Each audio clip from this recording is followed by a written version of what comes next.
a whole lot of 18-year-olds who are very reasonably concerned about making a living that is a good living and reasonably want to find out how to do something that they enjoy, and that the idea that they must acquire the BA in the process of doing this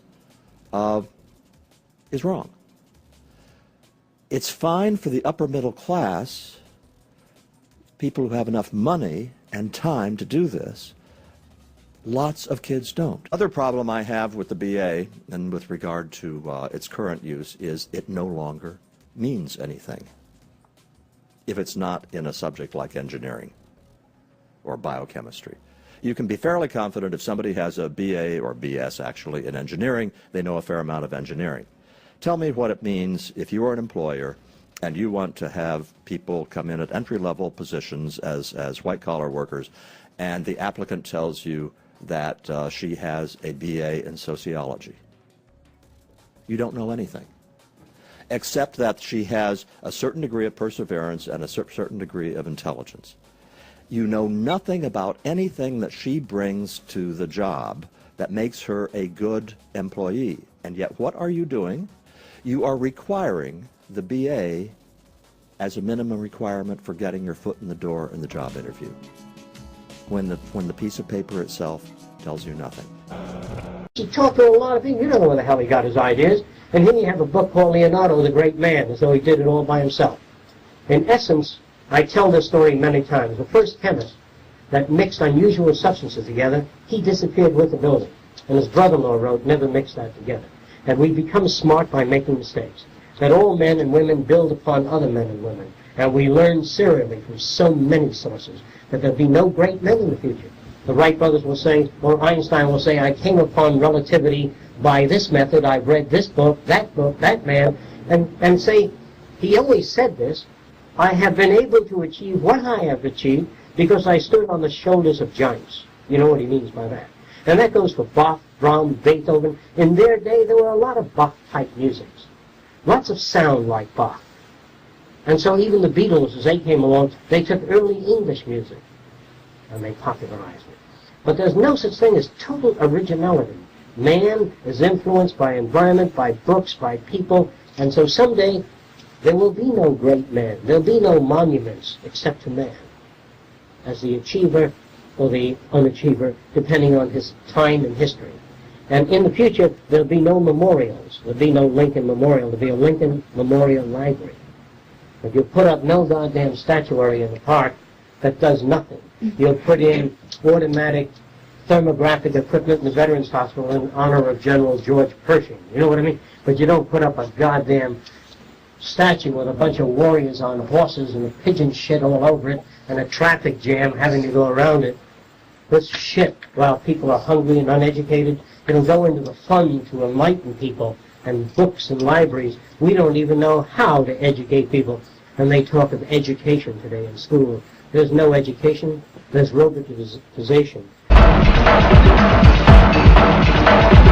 Quiet in the classroom, please. Are you a college student or about to become one? In debt we trust, so pay we must. We owe it all to you.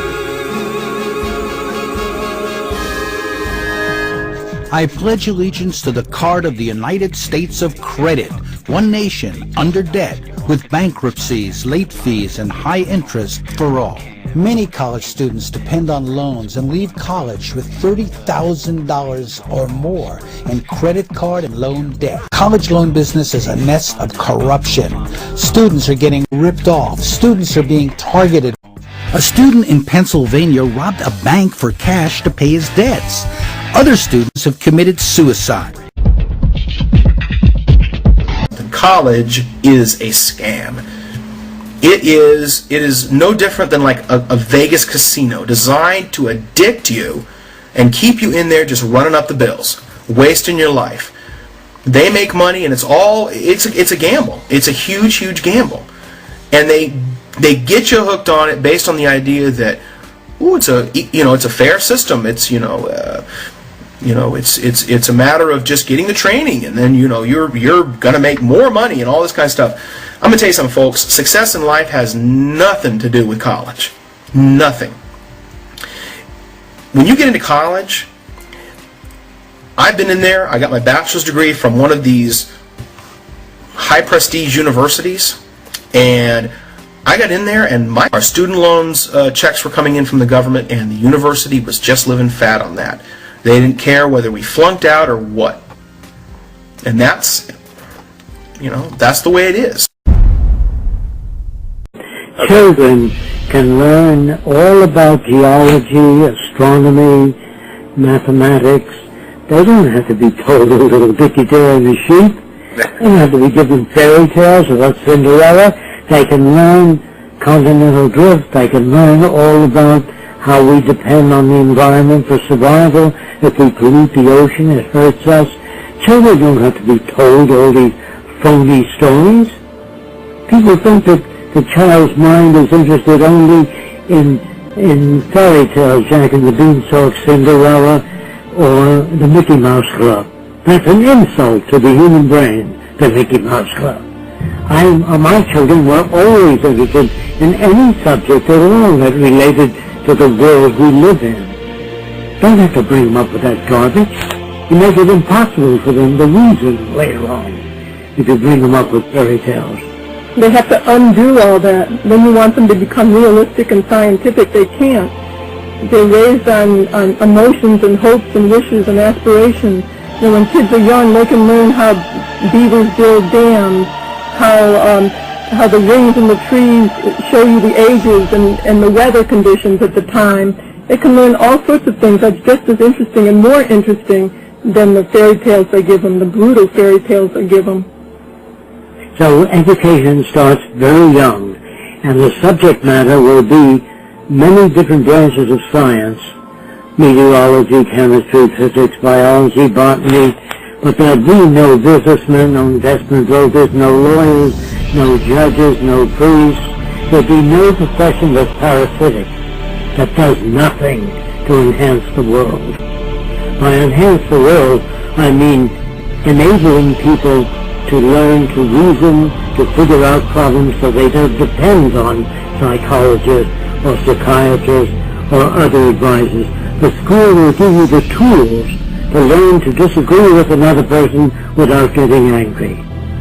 They will provide you with the intellectual tools to be able to solve problems or know where to find the answers, rather than your grandfather or your brother-in-law. You'll know where to get the answers. Somewhat like the laptop, somewhat like the computer age. You can look up many different things in your computer. If you know how to use it, you can find out all kinds of information. So the professions of the future, many of them will be professions you never heard of. They'll be in science, optics, transmitting sensation and touch through television, transmitting odors electronically.